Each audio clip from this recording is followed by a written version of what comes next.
lucky here at Muscle Car of the Week that people provide a lot of feedback to the videos that we post, and many times people ask questions. Every once in a while we like to kind of stop down and answer a few of those.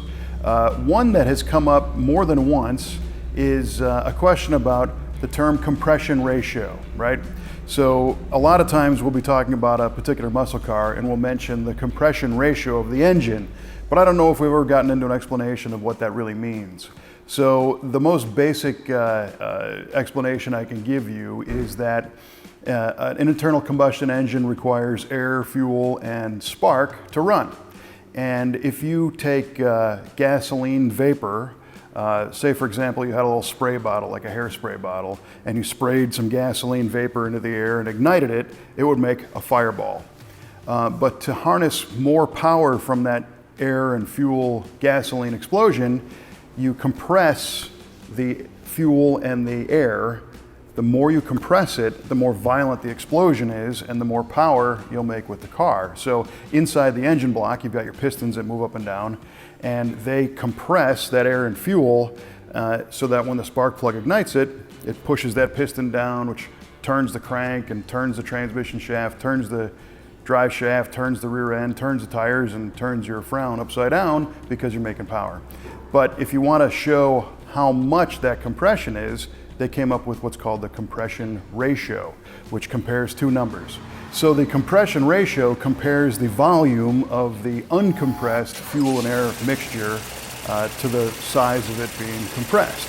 So for simple math, if we're talking about a 2-to-1 ratio, the compressed volume would be 1 and the uncompressed would be 2, which refers to the space in the cylinder with the piston all the way down, I guess down this way. So a 2-to-1 would be this much. A 10-to-1 means the uncompressed space is 10 times bigger than the compressed space. So in effect, the higher that number, the more compressed that air-fuel ratio becomes, that air-fuel mixture, right before it gets ignited, right? You still with me? So in a gasoline engine, especially one that's all made of cast iron parts, like our typical muscle car engines, a compression ratio of 10-to-1, 10.5-to-1, or 11-to-1 is starting to get pretty high. The more you compress that mixture, the higher the performance of the engine to a certain point.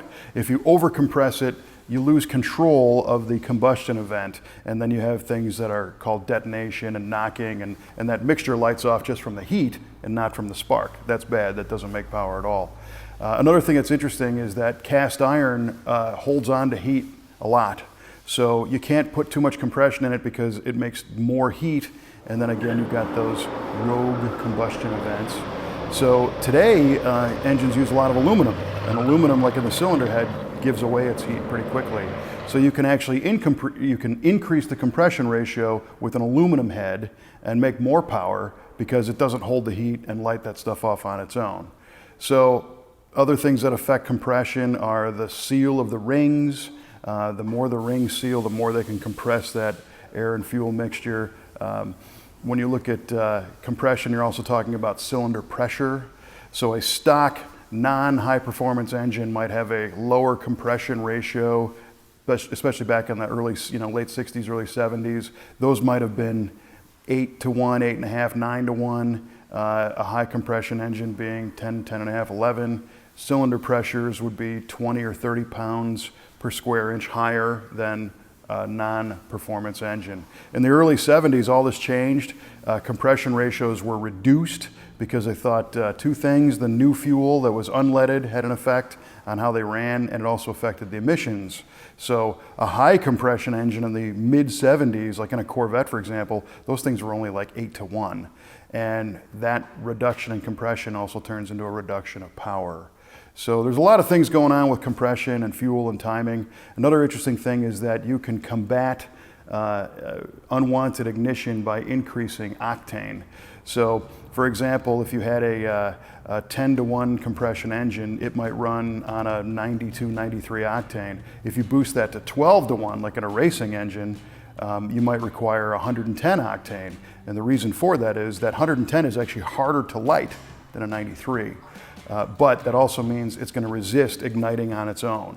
So in a street engine, thinking about the heat and driving in traffic, high compression can become a problem. Race engines, to stay on the Indianapolis 500 or the NASCAR super speedway tracks at 180, 200 miles an hour, they ran high compression, but they also had really high octane fuel to combat that. So that's kind of a long way to describe it, but hopefully that clears up what that term compression ratio really is. And it lets you know that in our videos, that's the reason why we only say, oh, it's 11-to-1, because we didn't get into all this. But great question, and always appreciate answering tech questions on these cars. All right, back to viewer mail for those of you who are still watching. We got a comment on episode 98, Olds 442. It has red inner fender wells, and we said that those red fender wells were an appearance thing, bright red fender wells, which were just there for styling. Actually, they're also functional to a certain degree. They are made of plastic, and the plastic inner fender wells are a little bit lighter than the steel ones, so they help get a little bit of weight off the nose, which was good for acceleration and balancing the car. So that's a good question there. Episode number 325, somebody asked about the 429 engine in the Ford Ranchero that we featured, and they said, is that 429 in the Ranchero the same engine as the Boss 429 found in a Mustang? No, it's close. The bottom of it technically is pretty similar. It's called a Series 385 engine, and the cylinder block and the pistons in design are essentially what was used in the Boss 429 Mustang.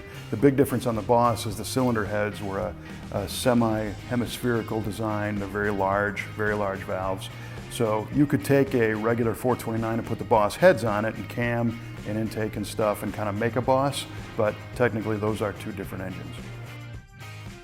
And last but not least, in a recent episode we featured the Citroen Mist Cuda.